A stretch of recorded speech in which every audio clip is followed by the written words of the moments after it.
Hey everyone, Theo here. In today's video, I want to show you the drawing tools that are great for beginners new to urban sketching and tell you why you should not start with markers like I did. When I started urban sketching, I used a lot of multi-liners or fine liners, and I have many Copic pens.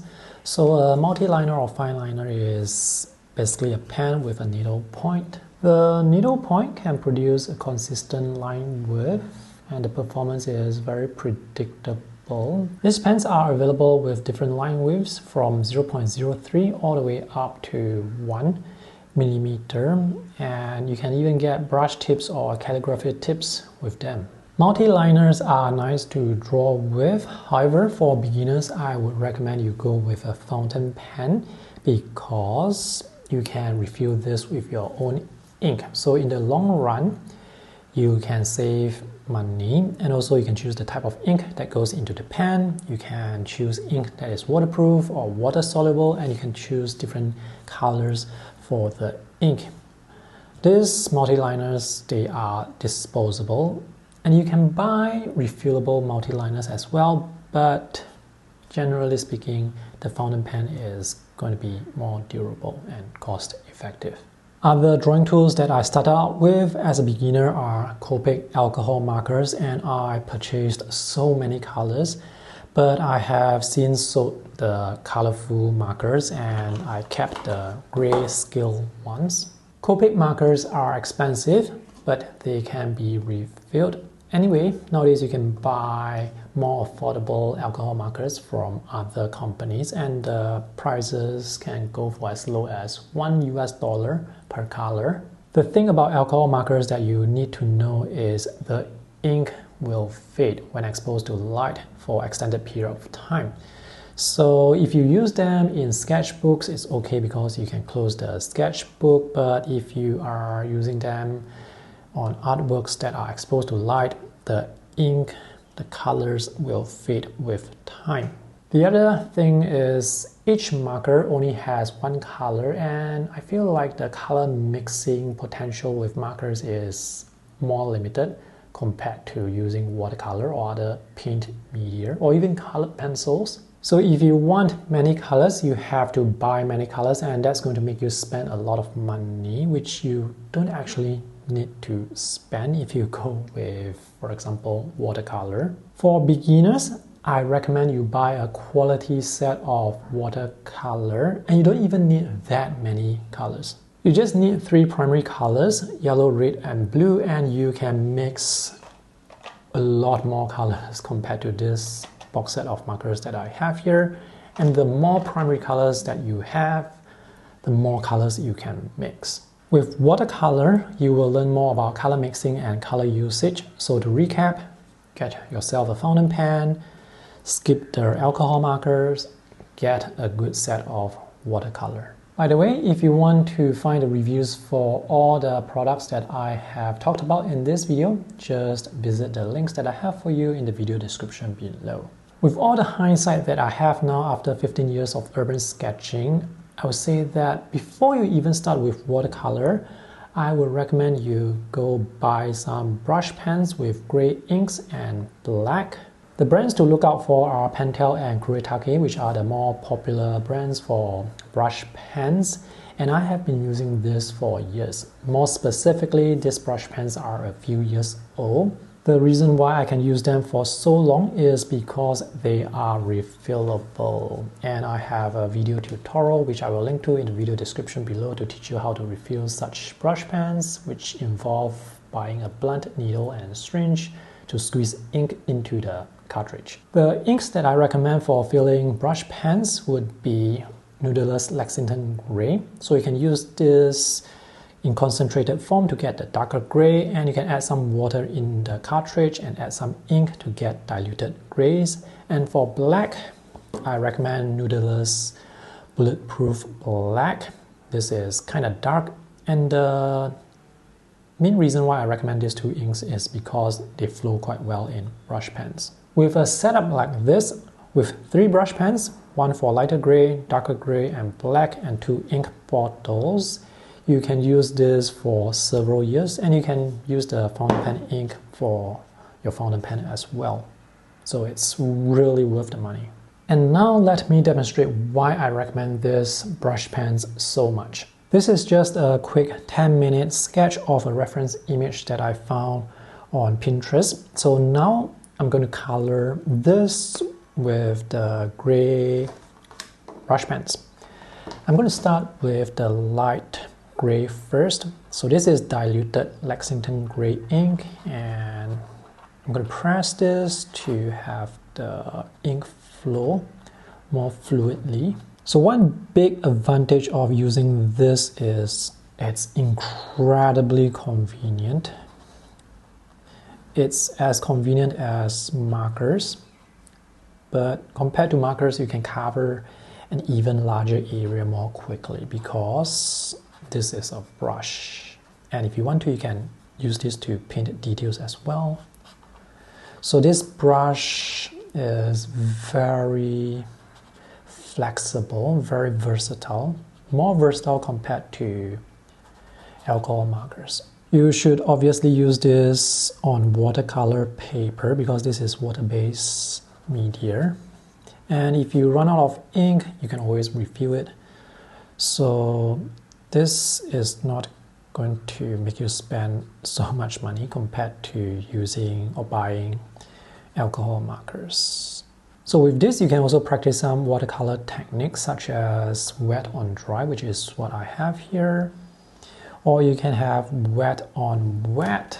So let me just add this darker gray here just to make this darker, and this is wet on dry. Now using this is really convenient because you can keep this in your bag, in your pencil case so easily, and just take them out and start using them straight away. You don't even need to prepare water because the water and ink is already in the brush pen. So for the second wash, you can apply this again over the initial wash just to get a darker value because this is still transparent. So if you have multiple layers, you can get darker values, or you can use the darker gray to add darker values. By the way, the paper that I'm using is actually quite lousy, so hopefully this will turn out fine. So with the brush point, the sharp point, I can paint into small areas really easily. One big reason why I recommend you go with gray inks and black as a beginner is because you can learn more about contrast when you are painting. So here you can see the light gray against the darker gray, and now we have white against the darker gray. So when you create contrast like this with different values, your sketch will look more interesting. When you are painting with colors, you have two things you have to control. You have to control the colors, how colors work, and also you have to control the value. But when you are just painting with gray, you are just controlling the value or the contrast. So this is going to make you learn how you can create a better sketch faster. When you are using alcohol markers, it's best to use marker paper. Otherwise, if you use markers on thick cartridge paper or watercolor, the paper is going to absorb a lot of marker ink and you will have to refill the marker very regularly. So this surface is still wet, I hope. So let me just add some black. So this is concentrated noodles ink, which I have just filled. So when the surface is still wet, you can create this wet on wet blending. So this is after adding the second wash, and now let's create even more contrast by adding the blacks. Okay, so this is almost dry, so let's make this darker. Let's make the inside darker.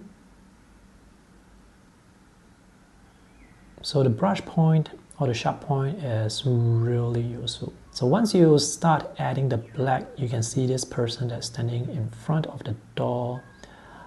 He really stands out now, thanks to the extra contrast. So maybe I can make this part here darker. So to make something stand out, you have to create contrast. So to make something brighter, for example, you can make the surrounding darker. Or to make something darker, you can make the surrounding brighter. Okay, so maybe I want to blend this part here down with a lighter gray. So with 3 brush pens, you can create something like this.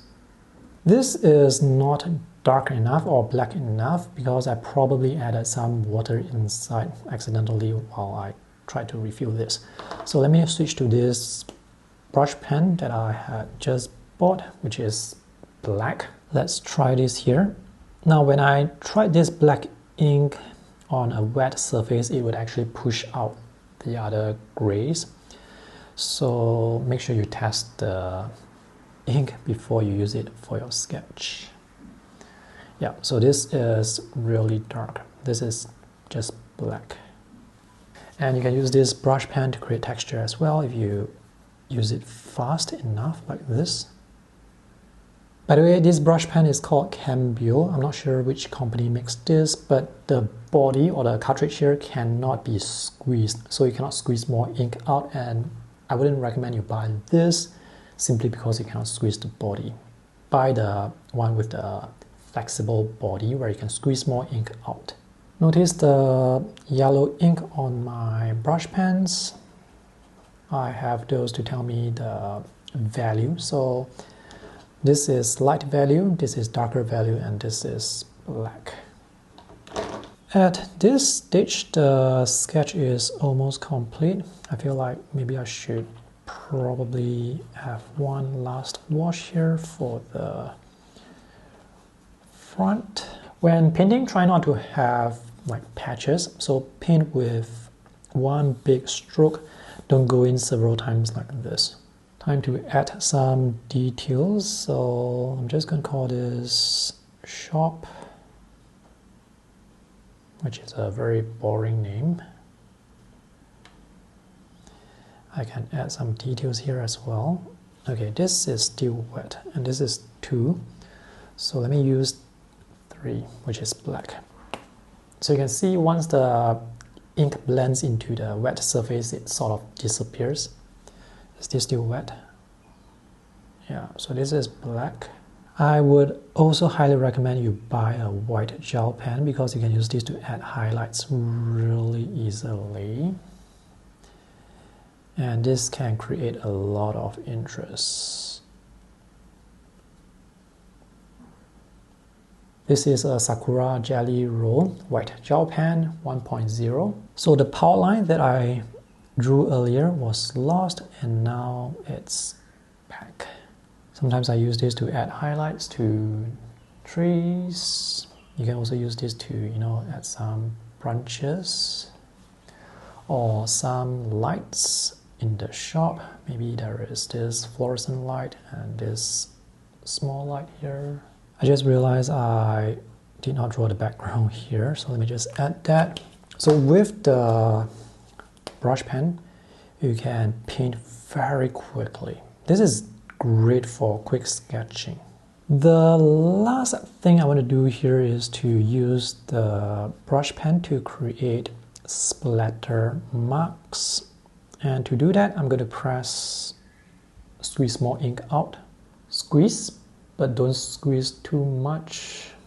Make sure the ink comes out but does not drip out. So this is how convenient it is when it comes to creating textures with a brush pen. Another way you can add all these splatter marks is to run the brush against another brush like this. I'm doing this so that the cap will not be dirty, so you can see this cap is dirty. So with just a pen, brush pens and the white gel pen, you can create a sketch that looks like this, which is very detailed, has a lot of texture, and you can draw or sketch this really quickly. For beginners, it's going to help you learn so much faster when you are drawing and sketching while thinking of contrast. So that's the main reason why I would recommend you use grays and blacks when you are starting out. And here's a close-up of the sketch.